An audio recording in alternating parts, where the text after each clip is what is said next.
monde, donc je reviens aujourd'hui pour une nouvelle vidéo. Cette fois-ci, ça va être sur le thème du jour de l'an. Donc je vais vous parler un peu de tout ce que je fais habituellement pendant le jour de l'an, comment je célèbre. Puis je vais vous montrer également comment je me suis préparée, donc un Get Ready With Me, comprenant un maquillage, puis la tenue que j'ai portée pour le jour de l'an. Donc c'est ça, j'espère que vous allez apprécier. Et on va commencer tout de suite. Dans le fond, moi pour le nouvel an, à chaque année, c'est un peu différent, dans le fond, dépendamment avec qui je célèbre. Il y a des années qu'on est allé chez des amis. Il y a d'autres années qu'on a tout simplement fêté à la maison. Puis cette année, j'étais chez mon père à son appartement. Les trucs qui se répètent, c'est qu'à chaque année, on écoute le Bye Bye. Donc, c'est une émission qui fait comme le retour sur tout ce qui s'est passé pendant l'année en faisant des sketchs humoristiques à partir de ça. J'ai écouté aussi Infoman cette année. Puis je voulais écouter Meilleur avant le 31, bon pareil le premier, mais je n'ai pas pu parce qu'on faisait du tri dans les photos. Ensuite de ça, à minuit, à part le champagne, il y a mon père qui prépare une soupe dans le fond pendant la soirée, puis on mange ça à minuit, donc c'est la soupe du mou. C'est une recette haïtienne, dans le fond, c'est parce que en 1804, le jour de l'indépendance d'Haïti, donc c'est le 1er janvier, et donc les esclaves ont été libres. Et lorsqu'ils étaient encore en esclavage, ils ne pouvaient pas manger de la soupe étant donné qu'il fallait qu'ils mangent rapidement quand il y avait du temps pour manger. Puis de la soupe, ça prend du temps à préparer et tout. Donc, cette journée-là, ils ont fait « on mange de la soupe ». Alors cette recette-là, d'année en année, comme à chaque nouvel an, on mange ça pour célébrer la libération des esclaves puis l'indépendance d'Haïti. Donc, dans le fond, c'est la recette, il y a de la courge, des pâtes, du bœuf, des légumes, des pommes de terre. Dans la courge, c'est la courge, je vais vous dire le nom, la courge Giromont. Puis ça, il y a plein d'affaires dedans, c'est vraiment bon.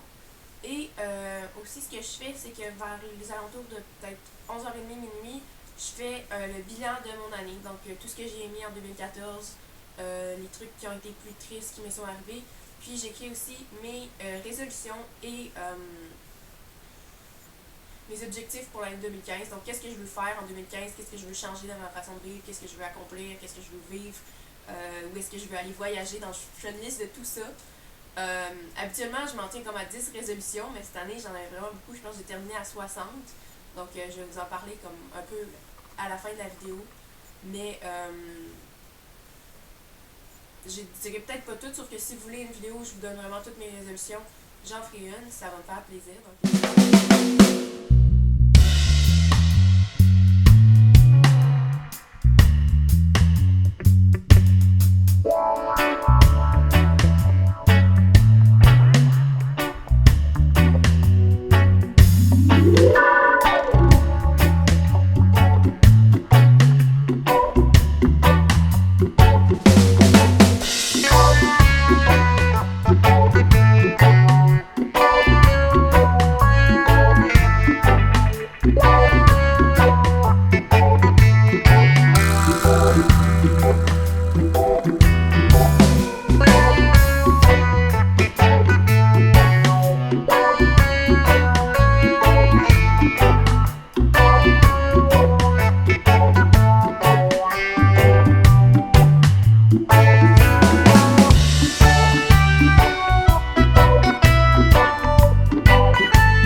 année, comme je disais, j'en ai fait vraiment beaucoup. Je vais arranger la caméra. Ok, j'en ai fait vraiment beaucoup. J'ai fini avec 60 résolutions et objectifs. Donc, c'est ça. En premier lieu, c'est vraiment de passer en maths forte l'an prochain. Cette année, dans le fond, mais l'année scolaire prochaine. Parce que les maths, c'est une de mes matières préférées, sauf que cette année, mes notes ont vraiment baissé. Ça fait ça à tout le monde parce que je sais pas, on avait plus de travaux, c'est plus difficile et tout. Sauf que j'aimerais vraiment remonter parce que j'ai passé comme de tout le temps les 95 à 80-75. Fait que ça m'a vraiment déçu, puis ça m'a vraiment comme fait, comment ça, j'ai ces notes-là. Donc c'est ça, je veux essayer de maintenir mes notes puis de remonter afin de pouvoir aller en maths forte quand je vais passer en 4e secondaire. Ensuite de ça, je vais continuer à travailler mes abdos. Parce que à chaque matin, chaque soir, je fais des routines d'abdos, mais pendant le temps des fêtes, j'ai arrêté un petit peu parce que j'avais pas le temps, puis j'étais fatiguée, puis on avait des parties de famille et tout. Donc c'est ça, alors je veux continuer ça. Je veux pas abandonner en plein milieu parce que ça commence à donner des résultats dans le fond. Ensuite de ça, dormir minimum de 7 heures par nuit quand je m'en vais à l'école parce que j'ai la mauvaise habitude de ne pas dormir assez. Ce qui fait que je suis fatiguée en classe, puis j'ai une moins bonne concentration et tout, donc c'est vraiment ma résolution cette année. C'est ça. Ensuite, je veux vraiment être plus reconnaissante envers les gens, reconnaissante pour tout ce que j'ai, pour ma maison, ma famille, mes amis, tout le monde qui est là pour moi, qui me soutient dans ce que je fais, d'être en santé et tout, puis de rien prendre pour acquis, dans le fond, remercier les gens pour ce qu'ils font pour moi, puis de pas m'attendre à ce qu'ils fassent, mais être contente quand ils le font. Ensuite de ça, je vais ranger ma chambre. Mes 2 chambres, dans le fond, sont vraiment en désordre.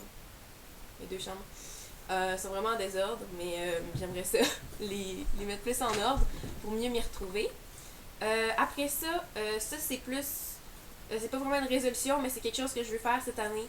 Dans le fond, je vais écrire une lettre à Tom Hiddleston, qui est un des acteurs que je préfère, parce qu'il répond à son courrier par écrit. C'est sûr que ça prend du temps qu'il réponde parce qu'il reçoit beaucoup. Sauf que c'est ça, ça fait longtemps que je veux y écrire, puis je me dis, il faut que je lui envoie un jour si je veux une réponse, éventuellement, étant donné que ça va prendre du temps avant la réponse. Mettons que ça prend 2-3 ans, je suis mieux de l'envoyer le plus tôt possible la mienne, donc c'est ce que je veux faire. Ensuite de ça, j'aimerais avoir, comme j'ai dit, je voulais remonter mes notes, j'aimerais vraiment avoir un méritas à la fin de l'année. Le gala méritas, j'adore ça y aller. Pas juste le fait de recevoir le méritas, mais l'animation est toujours extraordinaire. L'équipe qui fait ça, ils font vraiment une belle job à mon école, puis j'adore être là. C'est vraiment un beau gala.